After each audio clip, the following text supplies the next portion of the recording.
Америкада конкуренция аябай чоң да. Орто 2-3-4-5 доллардын тегерегинде табат деп айтам да. Amazon жүктөрүн ташыйбыз, Powerone деп коет. Холодильник жанакы рифер деп коет, холодильник ташыйбыз. Көп адамдарда жаңылыштык бар. Бизнес ачыш үчүн чоң каражат керек деп ойлошот. Бул жаңылыштык. Менде мыкты айдаган кыздар бар. Анча мынча эркектерден жакшы айдагандар бар. Кыргызстанда мен 18 жашыма чыга электе эле бизнес баштагам. Америкага эмгек миграцияга кеткен кыргызстандыктар трак айдап иштеп жатканын баарыбыз эле билебиз. Алардын арасында бара-бара трак бизнесин ачкандар дагы жок эмес. Алардын бири Ринат Самудинов. Алдыда Ринат бизге Америкада бизнес ачуунун оош кыйышы, сырлары жана ал жактагы мүмкүнчүлүктөрү менен бөлүшөт. Биз менен болуңуздар. Ринат, бизге убакыт бөлгөнүңүз үчүн ыраазычылык билдиребиз. Эң эле алгачкы сурообуз ошол Modern Nomad компаниясын кантип негиздедиңиз жана бул компания эмне кызмат көрсөтөт? Modern Nomad компаниясын АКШга келгенде трак айдап башында трак айдап жүргөм. Трак айдап баштаганда ошол учурда бир компания ачыш керек болду. Анан компания ачканда аталышын аябай ойлонгом. Себеп дегенде бул америкалыктарга дагы мындай түшүнүктүү. Анан бул биз жактын да бир биздин дагы бир маданиятты же биздин да бир изюминканы бир нерсени камтый турган деп анан ошон үчүн Modern Nomad заманбап көчмөн деген аталышын ойлоп таап анан баягы атагам и ачкам компанияны. Мен орустар айтат ба, корабльдин атын кандай атасаң ошондой жүрөт депчи. Ошонан ачканда негизи чоң үмүттөр менен ачкам, чоң пландар менен ачкам башында. Анан кийинчерээк ошо бир жылга жетпей эле анан партнер менен ошо тракой компанияны өзүбүз ачтык, партнерибиз менен. Андан кийин ал башында анын компаниясы менен бул компанияны параллельно запускать этип, анан ошон кийинчерээк экиге бөлүнүп, ал өзүнүн иши менен, мен өзүмдүн компаниям менен анан иштеп калдык ошол. Негизи бул ушундай трак компаниясын ачыш үчүн сизде кандайдыр бир каражат бар беле же болбосо кредит алдыңызбы? Чоң эле акчаны талап кылса керек деген? Негизи өтө деле чоң акчаны талап кылат деп айтпайм. Бул жерде көбүнчө уюштуруучулук, жөндөм процесстерди туура уюштуруу ушул жөндөм негизи талап кылат. Конечно, албетте иштегенден кийин өзүмдүн каражатым болчу, партнердин да каражаты болчу, чогуу ошентип баягы чогуу баштаганбыз да. Анан негизи көбүнчө көп адамдарда жаңылыштык бар. Бизнес ачыш үчүн чоң каражат керек деп ойлошот. Бул жаңылыштык. Жаңылыш ой жүгүртүү. Бизнес ачыш үчүн чоң акча эч качан баштабаш керек. Чоң акча менен баштап, акчанын күчү менен кээ бир проблемаларды чече бериши мүмкүн, бирок ар дайым андай акчанын күчү менен конкуренцияны жеңе албайсың. Ошондуктан ал жерде креативдүү, ой жүгүртүү, оперативный чечим кабыл алуу, мындай нестандартный подходдорду ойлоп табуу, бул акчага көз карансыз нерсе. Ошол нерселер бизнес ачууда эң маанилүү да. Сиздин азыркы компанияңызда канча кызматкер иштейт, канча тракт бар, анан негизи эле кантип өнүгүп жатасыздар? Жалпы бизде водительдерден, айдоочулардан 35-тин тегерегиндейбиз азыр. Тегерегинде айдоочу иштейт. Ар кандай форматта, мисалы ошол жанакы Amazon жүктөрүн ташыйбыз, Powerone деп коет. Холодильник жанакы рифер деп коет, холодильник ташыйбыз. Жөн эле сухой груздарды ташыган трейлер менен бар. Flatbed деп коет, жанакы үстү ачык оор мындай көлөмдүү груздарды ташыйбыз. Ар кандай форматта. Быйыл ошонун баарын запускать эттик. Андан тышкары негизи головной мозг Чикагода, биздин офисте. Андан тышкары диспетчерлердин көбүнчөсү Кыргызстанда. Кээ бир safety сервис бухгалтериянын баары remote, то есть дистанционный эмеде онлайн ар дайым иштешет. Көбүнчөсүн эми мүмкүнчүлүк болушунча Кыргызстанга да салым кошуп, ошол жакка дагы жумуш орундарын түзгөнгө салым кошуп келебиз. Ошол эле учурда эң күчтүү, эң тың, эң күчтүү команда бизде ошол Кыргызстанда диспетчерде жайгашкан. Негизи эле Америкада бизнес ачкан кандай экен? Мыйзам жагынан, баягы салык жагынан дегендей. Американын Америка болушу ошол бизнеске шарт түзүп бергенде. Америкада мыйзам жагында мыйзамды бузбасаң, туура иш алып барсаң, сен менен эч кимдин иши жок. Сен абсолютный ошол мыйзамдарды сактап, ошол бир эжелерди сактап жүрсөң, сага эч ким тиешпейт. Сага мүмкүнчүлүк гана берип турат. Америкада бизнес ачуу, иштетүү оңой. Мен көп учурда айтып келем. Канча жыл болду ушу бизнес иштеп жатам Америкада, бирок мен мамлекеттик кызматкерлермен жолуга эле элекмин. Спрингфилд деген бияктан бир 4 сааттык жол. Ошол жерге кээ бирде өзүм барам. Секретарь стейтке барып иштерди баттан бүтүрүп алып, анан барып кирип, ошол жерден башында мен биринчи барганда билген жокмун. Анан алар кирип түшүндүрүп, могу документтер мондай десем, сотрудник чыкты да мени жетелеп алып, бүтүртүп ошол жактан чыгарып ийди да. Мындай айтканда, бизнеске америкалыктардын булардын жашоо көз карашында бизнесмендерди негизи жакшы көрүшөт. Бизнесмендерди булар экономиканын драйвери деп туура мамиле кылышат да. Бул Американын күчү ошол бизнеске мүмкүнчүлүк берген эле. Негизи эле ушул трак компанияны ачканда, сиз ачкандан кийин деле иштетип жатканда кандай кыйынчылыктар болот? Анан ошол кыйынчылыктарды кантип жеңип атасыз? Ар кандай кыйынчылыктар болот. Мисалы, акыркы учурдагы эле биздин акыркы маселе, азыр Америкада чоң кышкы шторм болду. Канча жылдан бери болбогондой суук, шамал булар болду.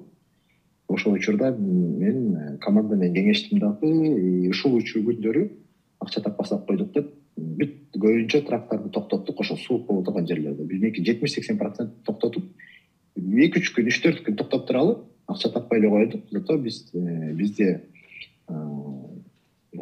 аман эсен баарыбыз, ден соолук үчүн болуп ушул учурду өткөрүйлү дедик. Себеби кээ бирөө айтышты, эми акча ушул учурларда акча жакшы төлөнөт да, акча иштеп албайлыбы, жакшы эметебиз. Бирок деген, эгерде бир эле трагың эксидентке бирдемеге түшүп келсе, анан ал жерде көп чыгашы болмок да.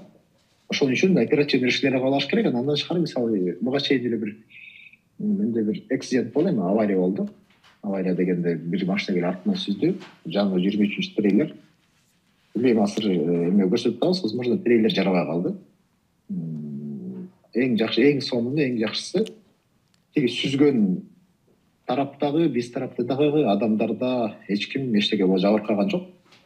Ушундай бир оперативный маселелер болуп турат. Андан тышкары ар дайым бул конкуренция. Мисалы, Amazon'да иштегенде дагы, Amazon'да груздарды алыш үчүн кээ бир учурда секундалар эмес, доли секундтар менен күрөш болот. Жакшы груздарды алыш үчүн. Ошолорго бүт шарт түзөсүң, диспетчерлерге, полный командага, андан эми мындай текущий операционный жумуштар аябай көп да. Анан ошондой бир форс-мажорлор болуп турат. Ошондой учурларда оперативный чечип турасың. Эми кыйынчылык дегенде, ар бир кыйынчылыкты негизи жолун таап чечсе болот. Ошонун үстүндө иштейсиң. Анан бизнес ачканда ар дайым сен образ жизни болуп калат бизнес. Сен 24 саат ошодо ойлоносуң. Кээ бирде уктап атып, ойгонуп, жанакы маселени ойлонуп, чечүү жолдорун ойлонуп, ошону чечип бир мыслительный процесс жүрөт да ар дайымчы. Уктап атканда, оңондо, жолдо кетип баратканда ошонун баарын ойлонуп жүрөсүң да. Сиздерде иштеген айдоочулар, эми бул сыр деле болбосо керек, канча акча табышат жумасына же бир груз ташыганына? Эми жумасына ар кандай, быйыл кичине мындай базар деп коет, маркет деп коет, базар да, быйыл кичине начарыраак, кризиске байланыштуу. Бир айтып коеюн, бир $4-5 миң орто $2, 3, 4, 5 тегерегинде табат деп айтам да. Андан деле көп учурлар болот. Эми ал маркетке, ал жанакындай удача деп коебуз го. Ошого байланыштуу болот. Көп нерсечи. Мисалы, былтыр айтам, мен бир айдоочумун. Былтыркы рекорд ошол. Бир жумада 36 миң гроз жасады. $36.000 гроз деп коет. Ой, жок, 36 эмес. Бир жумада 32.000 гроз жасадым. Анан бул былтыркы рекорд, быйыл андай рекордко чыга алган жокпуз кризиске байланыштуу. 32.000 гроз дегениңиз $32.000 же? $32.000 гроз, бул эми грязный акча. Аяктан минус, көп нерсе минусовать этиш керек. Анан bizde Kırgızstanda кичине төрөмөс үчүн алышат. 32.000 болсо ошол 32.000 баары эле чөнтөккө чыгып калгандай эле. Жок, аякта бир топ нерселер, аяктан расходдор болот, аяктан ошол эле солярка болот, ошол эле эмелер, трактын төлөмдөрү бар. Көп мындай расходдор болот, бирок жакшы рекордтук сумма да. Ошол сиз Америкага барганда трак дагы айдап иштедиңиз да, анан ошондой эле айдап жүргөн учурда эле сиз мындай компанияны ачсам деген ойлор ошондо эле келди беле сизге? Же кийинчерээк ойлондуңузбу? Албетте, мен Америкага келгенде бир нерсе кылыш керек деген ой менен эле баштагам башында бир аз убакыт Uber'де иштедим, анан ошол учурда эле негизи пландалган. Ар кайсы ойлор менен келген. Биринчи трак бизнес боюнча, строительство жана курулуш бизнеси боюнча дагы 3-4 идея бар. Анан биринчисин ошол тракка чыгып ичинен мындай өздөштүрүп алгандан кийин анан трак ачам дедим. Мен өзүмө деле план койгом. Мен тракка чыкканда бир жыл иштейм. Бир жылдан кийин бизнеске немеге башка нерсеге өтөм. Сөп дегенде адам ар дайым өсүш керек. Анан ошондой план койгондо, программа түзгөндө ар бир нерсе срокко, даталар менен байланат да. Мынча иштейм, мынча убакытта буга жетем, мынча убакытта тиге жетем деп анан Кудай буйрса ошо план боюнча компания ачып иштеп баштагам. Негизи Кыргызстанда жүргөндө сизде бизнес жаатында кандайдыр бир тажрыйбаңыз бар беле, же Америкага баргандан кийин бул жөндөм мындай өздөштүрдүңүзбү? Кыргызстанда мен 18 жашыма чыга электе эле бизнес баштагам. Жок, мен мектептен баштагам. Мындай болчу да, биринчи, экинчи класс учурумда мен жанакы тайэжем анда мектепте окучу, улуу класстарда. Ал өзү анан жанакындай короз конфеттер бар эмес беле? Короз конфет, конфет ошолорду жасап берчи. Анан ал сатканда уялат да. Анан ал уялчу да, мен аны мектепке барып сатып келчүмүн. Анан ал жерде ал прибыль ошо бөлүшчүк. Анан мынчасын сатып бөлүшөбүз, ал мынчасын мен жейм деп, анан ошондон биринчи тажрыйба экен, билсе алсак. Андан кийин бир 7-8 окуп калганда мен үйдө жанагы сүттүү эчкилерди ошолорду көбөйттүм. Аларды көбөйтүп, ошолорду мындай жалаң сүттүү породистый эчкилерди көбөйттүм. Ошо менен бул дагы бизнестин башы экен. Жайында чыгып чөп чаап, элдерди чөп чаптырып, ошолорду башында мындай, анан кийин түктөп, ошентип ошолорду сатып, анда да акча жасачумун. Андан кийин ошо 18ге чыкканда кийин шаарга келип, биринчи эмени окудум, модельер-закройщиктин курсун окуп, аны менен 1-2 ай башка бир цехке барып тажрыйба топтоп, анан Тордойго контейнер ачтым 18 жашымда. Анан параллельно цех ачып, цех иштеттим, ошентип биринчи чоңураак бизнести ошо Тордойдо 18 жашымда баштагам. Андан кийинки көп баарын айта берсе болот. Курулуш тармагында доставка боюнча бизнес иштеткем, бильярд иштеттим, кафелерди иштеттим, столовыйларды иштеттим. Ар кандай бизнесте, ар кайсы бизнесте тажрыйба бар болчу албетте. Ошол эле учурда элдерди уюштуруу боюнча, бул баягы саясатта жүргөндө ошол учурдагы СДКнын Жасарханов жетектеп, ал жерде да көп элдер менен иштөө, элдерди уюштуруу тажрыйбасын топтогом. Ошонун баарын негизи менин оюмча бүгүнкү күндө ошол тажрыйбанын баары ошол жыйынтыкты берип атат деп ойлойм да. Сиз жогоруда айтып кеттиңиз, Кыргызстанда бизнес-диспетчерлер бар, операторлор иштейт деп, анан ошо сиздердин компанияга жумушка кантип орношсо болот, эгерде бул жакта калуучулар болсо? Биз мындай кылып атабыз. Биз деген Америкада конкуренция аябай чоң да, аябай күчтүү. Анан ошол учурда биз аяка тажрыйбалуу болгон адамдарды алабыз. Анан бирок бир аз убакытта план бар. Ошол диспетчерский бир курстарды ачып, ошол жерге балдарды окутуп, анан тыңдарын арасынан сортировать этип алып калабыз деген бир ой бар. ошондой ой менен негизи буюрса ошондо мүмкүнчүлүк болот бизге иштешкенге. А так мындай жөн эле да ол тажрыйбасы жок адамдарды диспетчер кылып алсаң, сен водительдериңди качырып алышың мүмкүн бияктан, айдоочулардычы. Сетинде биякта бул Америкада ушул иш кылганда көрөсүң конкуренциянын күчүн. Бир мүнөттөр эмес, секундтар эмес, доли секундтар үчүн күрөш болот. Бул ушунчалык система туура коюлуш керек, ошонун баарын жеңип чыгыш үчүн. Кыргызстандан барган мекендештерибиз ошол трак айдап иштегиси келсе, алар алгач айдоочулук күбөлүгүн алат, андан кийин ошол иштешет. Ошол процессти дагы айтып кетсеңиз, бул канча убакыт талап кылат тракты үйрөнүш үчүн айдагандай? Мындай кандай статус менен адамдар келгендерине жараша, биринчи мисалы грин карттан утуп келсе, анда ал дароо эле трактын окуусун окуса болот.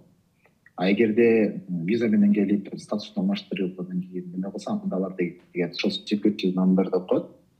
Ошону алыш керек, анан work permit жана разрешение на работу. Ушул нерселерди алып, анан кийин гана CDL деп коет. CDL деп окуп, ошо CDL деген жана чоң ошо коммерческий тракторду айдоочу күбөлүк да. Ошолорду өткөндөн кийин анан алар деген CDL'ди окуш керек. CDL'ди окуганда адам өзүнөн көз каранды. 2 жума, 1 жумада эгерде шыгыл болсо, 2 жумада, 1 айда, 3 айда ар кандай алат. Мен өзүм мисалы 1 айда алам. Мен ар бир нерсе бизди Иллинойс штатында эле тапшырган, боюнчулары жеңил штаттар бар. Флорида, Пенсильвания деген ошол жерлерге барып ошентип баттап келишет. Мен эч жакка барбай эле, мен ушул Иллинойс штатында бияктын закондору аябай катаалаак болот. Бияктан даже айдап айдоочулар тапшыра албай калат бияктын штатында. Анан ошол себептен мен барып 1 айдын ичинде ар бир нерсе биринчи эле попыткадан эмес, баарын өтүп, мен ошо ар бир жума сайын өтүп отуруп, анан 1 айда тапшырган. Ошондуктан бул кайсы штаттан тапшырганды дагы көз каранды, түзүмөн да көз каранды, шыгынган да көз каранды. А так ошо документтериң пайда болсо, көбүнчө мага ушул жерден баягы айтып кетким келет, көбүнчө мага жазышат. Мен трак айдайм Европада, Кыргызстанда, анан мен дагы барып иштегим келет, мени чакырбайсыңарбы деп. Бизде андай мүмкүнчүлүк жок. Тилекке каршы мүмкүнчүлүк болсо албетте мекендештерге жардам бермекпиз. Бирок алар өзүлөрү келип, жанагы social security номер, work permit жанагы разрешение на работасын, ошолорду баарын документтерин ырастап алгандан кийин биз ала алабыз. CDL тапшырып анан ала алабыз да. Ошо тракты кыз келиндер дагы айдап жакшы эле иштеп жатканын буга чейин жарыяланган ошол видео материалдардан көрүп билебиз. Анан ошол аябай чоң габариттүү тракты кыздар кантип башкарат, же бул мындай анын габарити эч кандай маниге эмеспи? Ошол жөнүндө дагы айтып берсеңиз. Сизде барбы айдоочулар, кыздар, келиндер? Бар. Менде бар.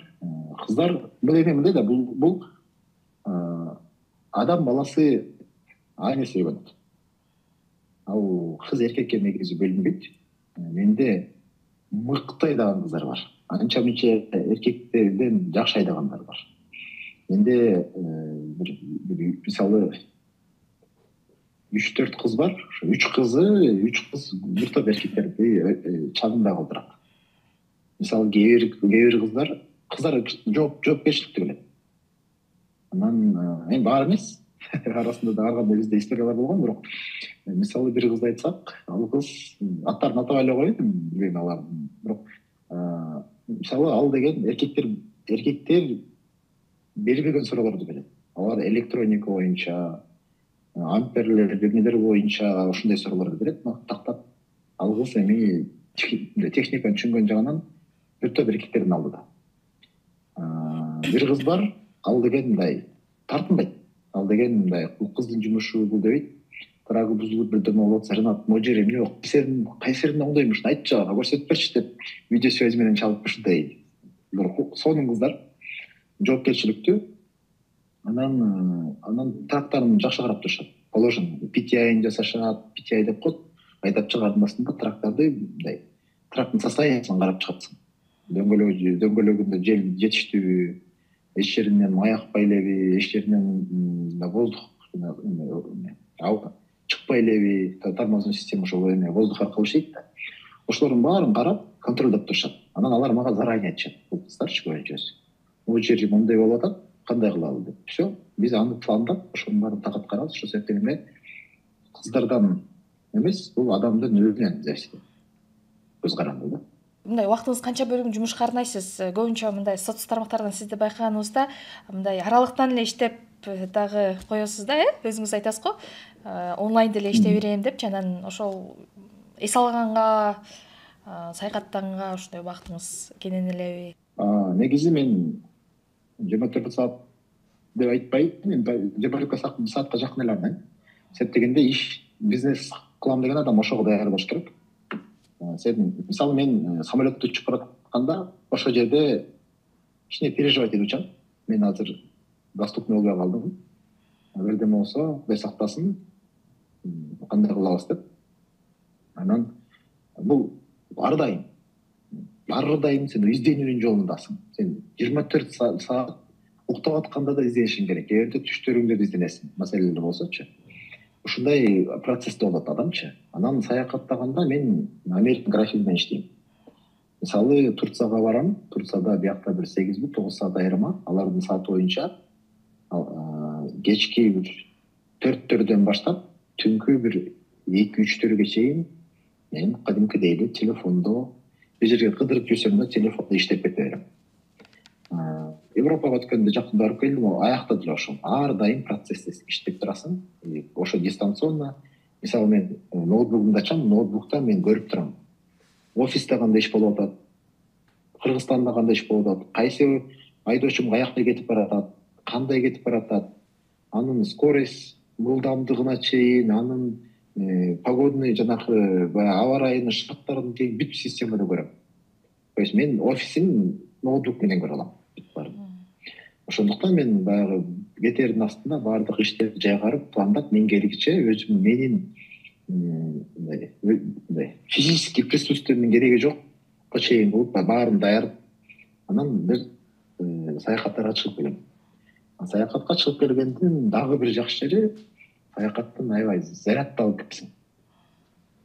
Мындай творческий кризис болуп, ушундай болуп баратса, саякатта зарядталып келгенде эки эсе продуктивный деп каласың да.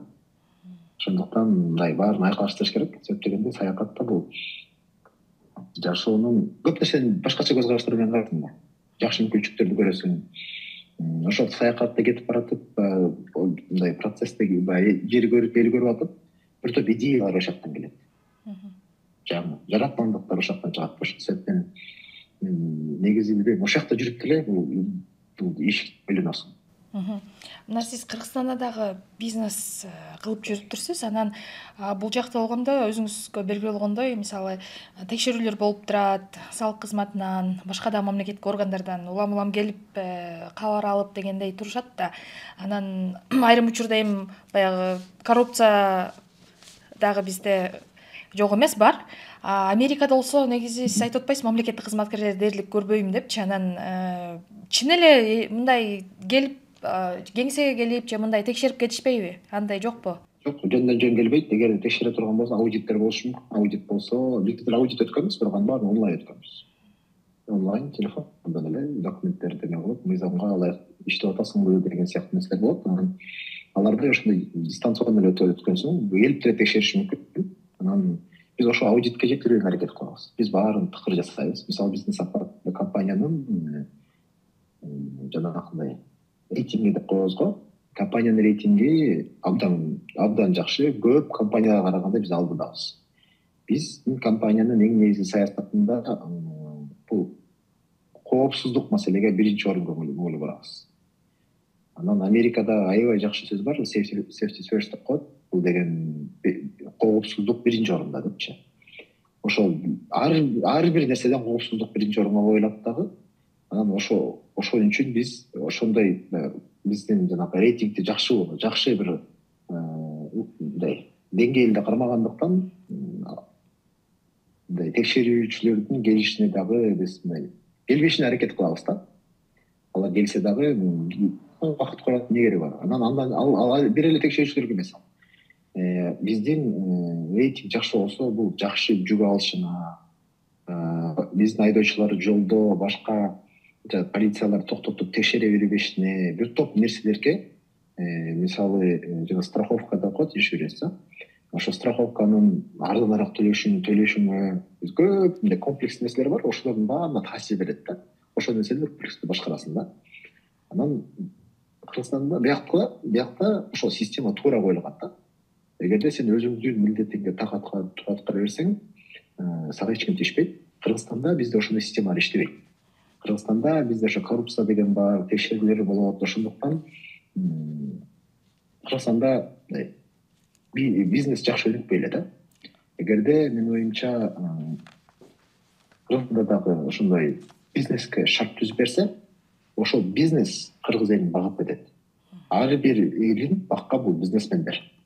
Ошон үчүн бизнесмендерге ар дайым шарт түзүш керек. Мамлекеттин функциясы бизнеске шарт түзө эле берүү менен отурса, ошонун эле аткарып турса, мамлекет ар дайым өнүгөт, өркүндөйт, дүйнөгө мындай таанымал мамлекетке айланат да. Анан жана тракты менен иштегенде сиз жогоруда айттыңыз, ар кандай жол кырсыктар деле болушу мүмкүн депчи. Ошол учурда страховка, камсыздандыруу баарын жаап береби? Кандай болуп калат? Камсыздандыруу негизи жаап берет, бирок камсыздандыруу менен кечке эле колдоно берсе, анын баасы өсүп кетиши мүмкүн. Баасы өсүп кеткенде эми жылы сага ал нерсени жабылбай калышы мүмкүн, өтө өсүп кетиши мүмкүн. Ошол себептен ошол баланстарды карайсың. Кээ бир учурларда, мисалы бизде болот, кээ бир учурларда биз камсыздандырууну колдонбой эле өзүбүздүн чөнтөктөн кээ бир нерселерди жабабыз. Ал себеп дегенде ал эң мындай да, камсыздандыруу страховкалар эч качан утулбайт. Алар азыр сага төлөп берет, бирок эмкиде алар аны чыгарып алат да. Анан ошого биз ошондой нерсеге кабылбаш үчүн биз ошол жерден дагы мындай гибкий саясат жүргүзөбүз да. Мен билем, кээ бир компаниялар билем, ошол өзүлөрү жаппай ошо камсыздандырууга эметип атып, аягында камсыздандыруунда баалар өсүп кеткендиктен страховканычы, аягында компанияны иштеткенге мүмкүнчүлүк болбой калган. Себеп дегенде алар өтө эле кымбат болуп кеткен дагы, жабылып кеткен компанияларды билем. Ошон үчүн биякта ал жагындагы мындай аябай мындай орусча айтканда саясат жүргүзүш керек да. Америкада ошол компания пайдадан тапкан акчадан канча пайыз салык төлөйт? Анан жеке адамдар дагы салык төлөйт да, канча пайыз? Ошондо айтып кетсеңиз. Эгерде компания Америкада ушул система аябай туура коюлган деп ойлойм. Эгерде сен пайда таап, ошол пайдаңды компаниянын өстүрүшүнө, өркүндөшүнө жумшасаң, андан налогду төлөбөй деле койсоң болот. Эгерде сен өнүктүрүп, жумушчу орундар түзүп, дагы чоңоюп кетип атсаң, ошол анда сен ошол нерселерди налогду көрсөтүп ачык эле. Анан сен ал жерден налог төлөбөй, мисалы койсоң болот. Мисалы миллиондогон, миллиарддаган жанагындай топовый компаниялар салыгын төлөбөйт. Себеп дегенде алар өсүп, жанагы жумуш орундарын түзүп, кеңейтип, Американын экономикасын дүркүрөтүп өстүрүп атат. Ошондуктан ал жерлерде салык салынган эмес да. Мындай мүмкүнчүлүктөр бар, салык эмес, мүмкүнчүлүктөр бар. Албетте сен өзүңдүн жеке жагың төлөйсүң. Жеке жактан 8-10% эмгек миграциясында жүргөн мекемештерге мен айтарым, мындай бир эле нерсе менен чектелип калбай, ар дайым план коюп астага умтулуңуздар. Биздин келечекте баары бир барар жерибиз Кыргызстан. Ошо Кыргызстанга буюрса четте жүргөн тажрыйбаны көргөн бир жакшы технологияларды калтырганга аракет кылыш керекпиз. Анан негизи эле кыргыз элине, жалпы эле сиздердин көрөрмандарга, катталуучуларга айтарым, ар дайым айтарым бул дүйнөнү технология башкарат. Көп учурда биз артта эле карап калабыз, биз батыр элбиз, биз окмуш элбиз депчи, алар эми тиякта болгонбуз, бирок бүгүнкү күндө, эртеңки күндө батыр болуш үчүн биз технологияларды өстүрүп, жаңы заманбап дүйнө жүзүнө керек, дүйнө жүзүнө кызмат кыла турган бир технологияларды, билимдерди өздөштүрсөк, ошондо биз өзүбүз да жакшы жашайбыз, мамлекетибиз да астыга жылат да. Ошон үчүн астыга гана умтулалы, билим аркылуу ана ийгиликке жетебиз. Бул берүү сизге пайдалуу болду деген үмүттөбүз. Видеону бөлүшүп, комментарий калтырууну унутпаңыз. Сиздер менен Эльвира Султанмурат кызы болду. Көрүшкөнчө.